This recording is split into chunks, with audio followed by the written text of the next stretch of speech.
Dernière révélation extraordinaire de Maria Sima. Les églises. Lorsque les pauvres âmes vous ont prévenu concernant la condition actuelle de l'Église, ont-elles également parlé des bâtiments des églises d'aujourd'hui? Oui, cela aussi. Bien des choses que l'on pourrait associer aux églises modernes les dérangent beaucoup. Les églises sont là uniquement pour prier et rencontrer Jésus et Marie. Les pauvres âmes disent qu'elles ne veulent pas y voir de l'équipement compliqué, des moquettes moelleuses, ni rien qui les rende aussi confortables que des salons luxueux. Les églises sont là pour que vous puissiez être seul avec Jésus. Les décorations qui n'ont d'autre but que de décorer doivent être enlevées, car elles distraient. Et les pauvres âmes ont mentionné qu'une grande partie de ce prétendu art moderne les horrifie. Il est souvent horriblement laid, pour ne pas dire historiquement incorrect, et Marie devrait toujours y occuper une place éminente. Et les prêtres devraient aussi recommencer à utiliser la chair. C'était encore une ruse de Satan que de faire descendre les prêtres au niveau des paroissiens. Ils obtiendraient beaucoup plus de respect du haut de la chair. Aucune activité sociale ne devrait être organisée dans les églises, uniquement des cérémonies religieuses.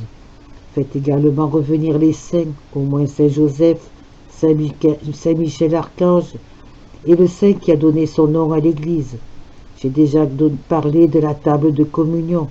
Toutes ces choses qui ont disparu et tous les conforts qui ont été ajoutés au cours des dernières décennies nous séparent de Jésus, et cela réjouit beaucoup Satan. Je sais qu'on sert parfois du café, que les gens amènent des animaux domestiques et que des écrans de télévision ont été installés dans les églises.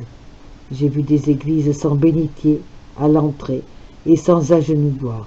Rien de tout cela n'est bon et rien ne répond aux souhaits de Jésus. Alors on peut dire qu'elle n'aime tout simplement pas les églises modernes. Non, parce que j'ai vu des églises modernes où tout était très bien. Et il y en a une, par exemple, à Lienz, au Tyrol, qui est très moderne, mais également très édifiante et bien faite. On ne peut pas dire que ce qui est laid, peu édifiant et incomplet soit nécessairement moderne, mais ce qui est moderne est dans la plupart des cas peu édifiant et incomplet. Y a-t-il des cérémonies religieuses dans les églises modernes que les églises modernes auraient pu oublier? Oui, cela également. Elles regrettent, les pauvres âmes, regrettent les processions qui sont comme de petits pèlerinages, les processions en l'honneur de Notre-Dame, ou les processions en l'honneur des saints qui faisaient autrefois partie intégrante de notre vie spirituelle. Nous organisons des parades pour les équipes sportives et les politiciens. Pourquoi est-ce qu'on n'organise plus de processions pour Jésus, sa mère et leurs saints? Ce sont les choses de cette nature qui amènent Jésus et ses saints dans le monde, comme il faudrait que ce soit, et non l'inverse, en faisant entrer le monde dans les maisons de Jésus, comme cela se passe actuellement. Et dans bien des parties du monde, des prêtres ne vont plus bénir les maisons, au moins une par année. Cela aussi affaiblit la foi, l'amour et le respect qui doivent demeurer intacts entre les prêtres et les laïcs. Cela permet aussi à Satan et à ses démons de pénétrer beaucoup plus facilement dans les maisons. La perte de ces saintes cérémonies fait le bonheur de Satan. Oui, on a aussi oublié dans bien des régions du monde la dévotion des premiers samedis du mois. Cela aussi, il faudrait le ramener. C'est précisément toutes ces choses, les choses de cette nature que les prêtres nous ont été donnés. C'est précisément pour les choses de cette nature que les prêtres nous ont été donnés. Nous avons besoin d'eux et ils ont besoin de nous pour les rappeler à leurs responsabilités.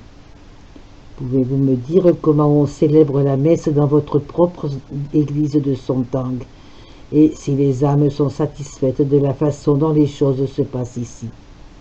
Oui, elles sont satisfaites de la façon dont nous avons conservé les choses ici.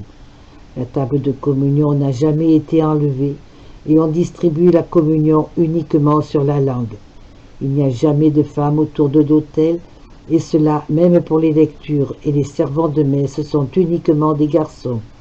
Jésus dans le tabernacle est au centre et des tableaux et des statues de Notre-Dame et de quelques saints sont disposés bien en vue. Il y a confession chaque semaine et les paroissiens y vont régulièrement. Ils assistent aussi régulièrement à l'adoration du Saint-Sacrement et à la récitation du rosaire. Tous nos enfants sont en avant durant toute la messe et je les y garde jusqu'à ce que les adultes soient sortis de l'église. C'est la seule façon de maintenir l'ordre et le silence et d'empêcher qu'ils ne courent partout en se faufilant entre les jambes des adultes.